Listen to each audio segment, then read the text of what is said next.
المتقین والصلاة والسلام علی رسول الکریم اما بعد فاعوذ باللہ من الشیطان الرجیم بسم اللہ الرحمن الرحیم پڑھی الصلاۃ والسلام علیکہ یا سیدی یا رسول اللہ الصلاۃ والسلام علیکہ یا سیدی یا رسول اللہ الصلاۃ والسلام علیکہ یا سیدی یا حبیب اللہ الصلاۃ والسلام علیکہ یا سیدی یا حبیب اللہ الصلاۃ والسلام علیکہ یا سیدی یا رحمۃ للعالمین الصلاۃ والسلام علیکہ یا سیدی یا رحمۃ للعالمین وعلی آلک واصحابک یا سیدی یا خاتم النبیین وعلی آلک واصحابک یا سیدی یا خاتم النبیین۔ ایضاً میں آج میں قرآن کریم فرقان حمید سورہ نحل کی آیت 15 سے لے کر 25 تک کا ترجمہ تفسیر بیان کروں گا۔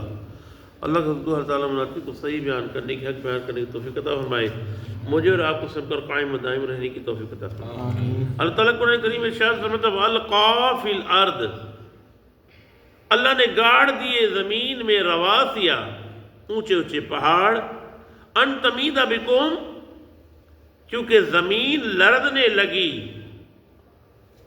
زمین تاکہ زمین جو لرزنے لگی اللہ نے پہاڑ گاڑ دیے، وَأَنْهَارًا، اور نہریں بہائی، وَسُبُلًا، اور راستے بنائے، لَعَلَّكُمْ تَهْتَدُونَ، تاکہ تم راستے دیکھو، راہ پاؤ۔ رب نے فرمایا کہ رب نے جب زمین بنائی تو زمین لرزنے لگی، فرشتے کہنے لگے یہ کیا ہے، کیسے، کون رہے گا، کون رکے گا اس پہ۔ رات کی جب وقت ہوا فرشتے اپنی عبادت میں مشغول تھے، اللہ کریم نے پہاڑ گاڑ دیے۔ جب پہاڑ گاڑ دیے فرشتے عرض کرنے لگے مالک یہ کب میں آپ نے پہاڑ گاڑ دیے، اتنی سخت؟ کہا کہ میں نے میخیں ٹھوک دی، کیلے ٹھوک دیے زمین میں اس کو روکنے کے لیے۔ حدیث شریف میں آیا فرشتے عرض کرنے لگے یا اللہ پہاڑ سے بھی کوئی چیز سخت ہے، پتھر سے بھی کوئی چیز سخت ہے؟ تو رب نے فرمایا ہاں۔ یا اللہ کیا ہے؟ کہا لوہا۔ فرشتے پھر عرض کرنے لگے یا اللہ لوہے سے بھی کوئی سخت چیز ہے؟ کہا کہ ہاں ہے۔ یا اللہ کون سی؟ کہا آگ۔ لوہا کیسا بھی آگ جلا دے گی اس کو، سخت ہے وہ۔ پھر فرشتے عرض کرنے لگے مالک آگ سے بھی کوئی سخت چیز ہے؟ کہا ہاں۔ یا اللہ وہ کیا کہ پانی، کیسی بھی آگ ہو پانی آئے گا ختم کر لے جائے گی، پانی لے جائے گا۔ پھر فرشتے عرض کرنے لگے یا اللہ پانی سے بھی کوئی سخت چیز ہے؟ کہا ہاں، مرد۔ پھر آگے سوال کیا یا اللہ مرد سے کوئی سخت چیز ہے؟ کہ عورت۔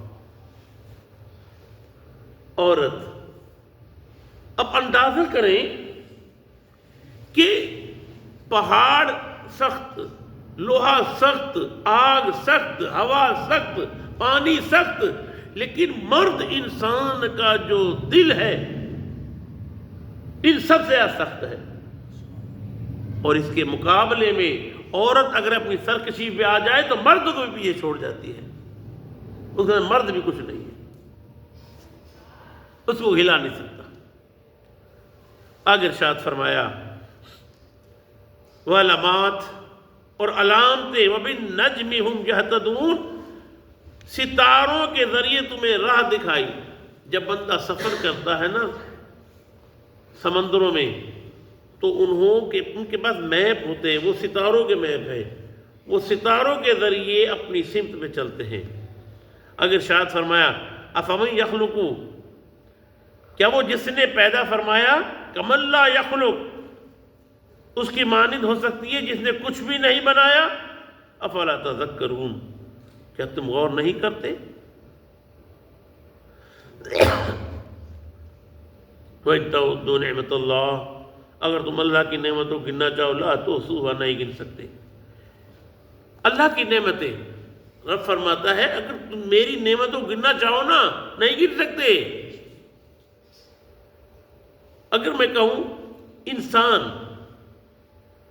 کہا کہ ایک فقیر نے سوال کیا اللہ کے نام پہ، کہا کہ تیرے پاس اتنی بڑی نعمت ہے تو سوال کرتا ہے کون سی نعمت ہے؟ کہا تیرے پاس آنکھ ہے۔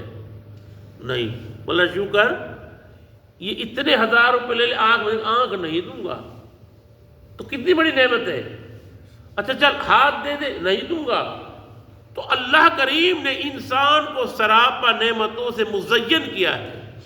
اسی طرح دیکھے, گھر کو دیکھے, جگہ کو دیکھے, آسمان کو, کتنی نعمتیں, ان کا ہم شمار نہیں کر سکتے. ان اللہ لغفور رحیم, یقیناً اللہ بخشنے والا رحیم ہے. واللہ یعلم ما تسرون وما تعلنون, اللہ تعالیٰ جانتا ہے جو تم چھپاتے ہو, جو تم ظاہر کرتے ہو. والذین یدعون من دون اللہ, اور پوجا کرتے ہو اللہ کے سوا. لا یخلقون, وہ نہیں پیدا کر سکتے شیئا, کوئی چیز. وہم یخلقون, بلکہ وہ خود بنائے گئے ہیں. بتوں کی طرف اشارہ ہے. اموات غیر احیاء, مردہ نہیں, بلکہ کیا ہے, اموات مردہ, غیر احیاء نہیں زندہ. وہ زندہ نہیں ہے بلکہ وہ مردہ ہیں. وہاں یشعرون, وہ سمجھ نہیں رکھتے. ایان یبعثون, کب انہیں اٹھایا جائے گا. الہکم الہ واحد, تمہارا خدا واحد اکیلا ہے. فالذین لا یؤمنون, پر جو لوگ ایمان نہیں لاتے بالآخر, آخرت پر. قلوبہم, ان کے دل کیا منکر, ان کے دل منکر, منکرتن وہم مستکبرون, بلکہ وہ مغرور ہیں, تکبر کرتے ہیں. لجرم ان اللہ, یقینا اللہ جانتا, یعلم, اللہ جانتا ہے, ما یسرون وما یعلنون, جو چھپاتے اور ظاہر کرتے ہیں.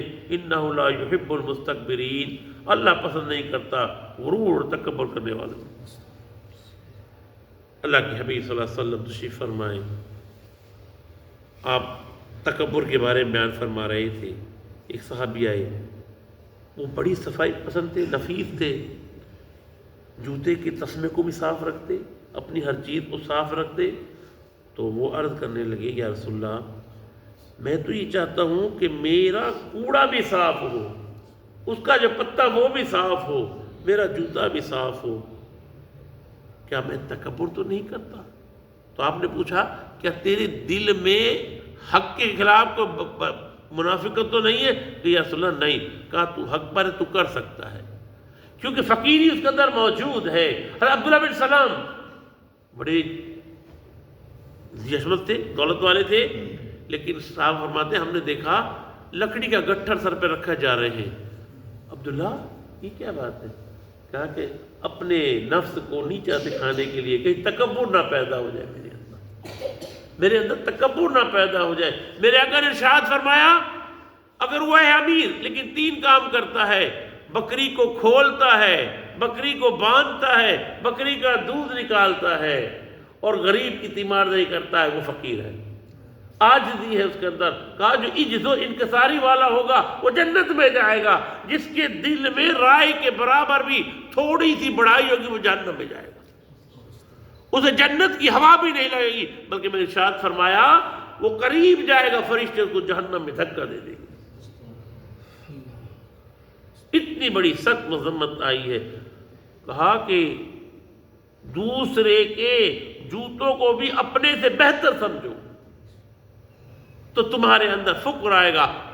میں پڑھ رہا تھا, آپ نے ارشاد فرمایا کہ ہر انسان کے سر کے اندر 2 جزیرے ہیں, ان کو فرشتے کنٹرول کرتے ہیں. کہا کہ جو عاجزی کرتا ہے اوپر والے فرشتے اس کو مرتبہ بلند کر دیتے ہیں, جو تکبر کرتا ہے نیچے کبھی اس کو نیچے دبو دیتے ہیں. وَإِذَا قِيلَ لَهُمْ مَاذَا أَنزَلَ رَبُّكُمْ, پوچھا جاتا ہے اس سے کیا نازل فرمایا تمہارے رب نے. قَالُوا أَسَاطِيرُ الْأَوَّلِينَ, کہتے ہیں من گھڑت تھی پہلے لوگوں کی. وہ قرآن کے لیے کہتے تھے کہ یہ من گھڑت بات ہے پہلوں کی طرح.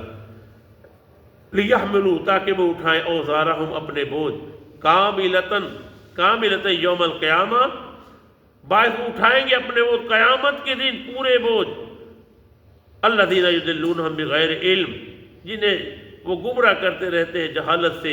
الا ساء ما یزرون, کتنا برا ہے کہ اپنے اوپر وہ لاد رہے ہیں بوجھ.